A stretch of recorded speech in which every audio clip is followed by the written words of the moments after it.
And very excited to be hanging out with our pal DJ Turner. And DJ, let's just go back to Sunday real quick, right? Play call comes in. When that play call comes in and you get it from Gardner, do you have any idea, anticipation? You're like, yo, I'm gonna house this one. I mean, honestly, like when I first got the play call, 'cause it's an option. He's either he can give it to me Mm. or give it to the running back.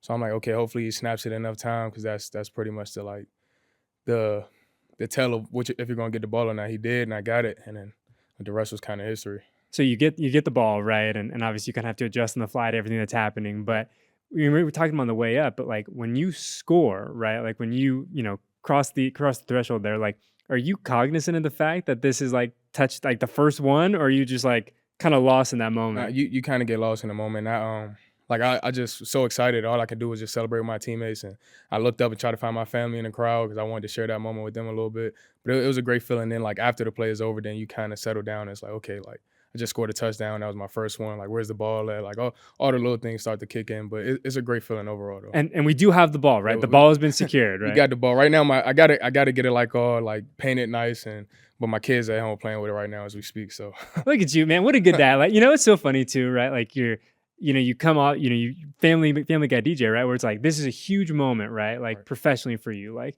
I don't want to say the culmination of a lot of things, but definitely like a cool moment that one day you're going to tell your kids about. And they're just playing with the football, just running around, like Right. letting it rip. Just add it to their collection Yeah. and stuff. Yeah. So I mean, at some point, like I said, I'll get it painted and it'll say first touchdown and all that stuff. But right now, it's theirs until then. Good man. Smart man too. All right. Have you had a chance to, I mean, I know you guys obviously don't watch the broadcast, you don't hear the telecast, but after you scored, CBS showed the Spanish call of your touchdown. Like, have you had a chance to listen to that Yeah. one? So that was the first actual broadcast that I seen once I got off the field. And I mean, it might have been a play a couple years ago where it was the same broadcast, the same announcers, and they get the Spanish broadcast, and it was cool. And I was like, okay, that's actually interesting. Then I followed the actual Spanish channel on Instagram, so I don't miss anything. So that's why I was saying I got back to my phone. And that was literally the first thing I seen. I was like, bro, that's pretty cool. Like That's a good call too, exciting. right? The go DJ, because he's got to he's rolling like our guy Harry. Shout out to our friend Harry Ruiz too.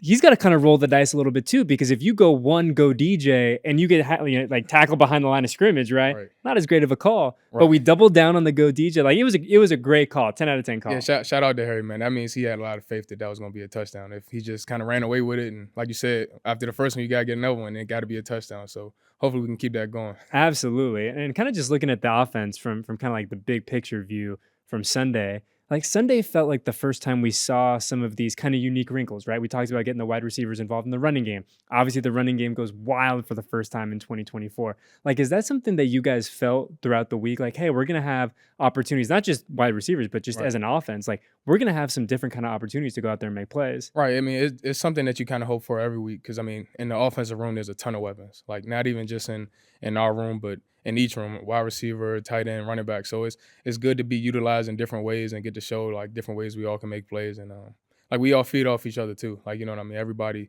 super excited to see everybody make plays, and we play for each other. And I think that's what it's all about at the end of the day. Yeah, and I think something like, again, like kind of big picture looking back to Sunday is obviously, the home opener doesn't go the way that any of us wanted. And you go into Sunday and there's a bunch of really talented dudes on both sides of the football that aren't able to go, right? But it felt like from 1 to 53, right? And the 46 guys active on a game day, like on Sunday, a full collective team, 100%, hair flying type of effort. And so I think is that something that you guys can kind of build on and say, look, like we didn't have the compliments of everyone, and we still went out there and played a really good team and still handled what we needed to handle. Yeah, I mean, I think that's something that we definitely can build off of. Like at the end of the day, we're all professionals. We're all here to play football, and I mean, yeah, it was some guys would be banged up, and some guys had to step up. But that's what you're here to do. That's what you get paid to do, and that's exactly what everybody did. So, like I said, we just build off of it. Everybody should be feeling a little bit more confident in themselves after being able to make plays, and you just roll with the momentum at this point. Yeah, and we're hoping that momentum keeps carrying on as we go to Denver this weekend. And you look at this Broncos defense, and I mean, man, top 3 defense against the pass. And like when you take a look at them just from a defensive perspective, like what do you see from them that really has made them so effective the first month of the year? I mean, they know how to play together as a unit. That's one thing for sure. And then like each level of their defense feeds off each other. Like they got some pretty good guys on the defensive line who handle their business, and if they send enough pressure, that trickles over to the defensive backs as well, and they're there to make plays whenever they need to. So, like I said, they complement each other well. But I think if we go in and do what we got to do, everything will take care of itself. Yeah, and a division game too, right? Like it's such a sports cliche, but it's one of those games where it's like, hey, the records, and again, we're so early in the season, but like throw the records out. Like these are two teams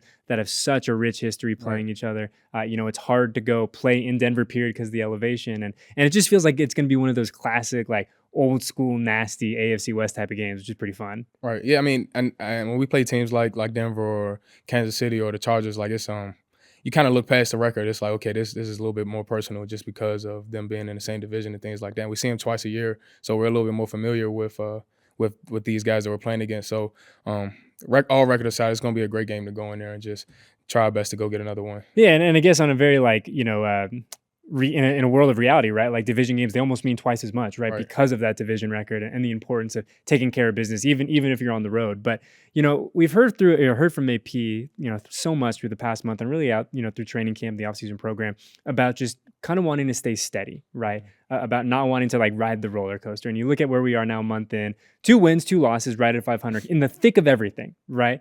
What do you think the key is to kind of just stabilizing? I don't want to say the effort because I don't think anyone's ever questioned the effort, but just kind of stabilizing some of what we see on a game days to make sure we do kind of stay right here. I think it's just being where your feet are. You know what I mean? Especially out on Sundays, is taking it one play at a time and focusing on the play that you have to do right now and not the next one or not the last one. I feel like if we do that as a whole, collectively, we'll just stay steady and nothing will be kind of overwhelming as we keep going throughout the season. Yeah, that'll be the plan. And again, right, a big one this Sunday, headed off to Denver, taking on the Broncos, a big division, big AFC West rivalry there. So DJ, hey man, congratulations on finding the end zone for the first of hopefully many, many times. Good, smart man, giving the ball to the kids. Best of luck Sunday, and we'll catch you with you soon, all right? All right, thanks, man. Appreciate you guys.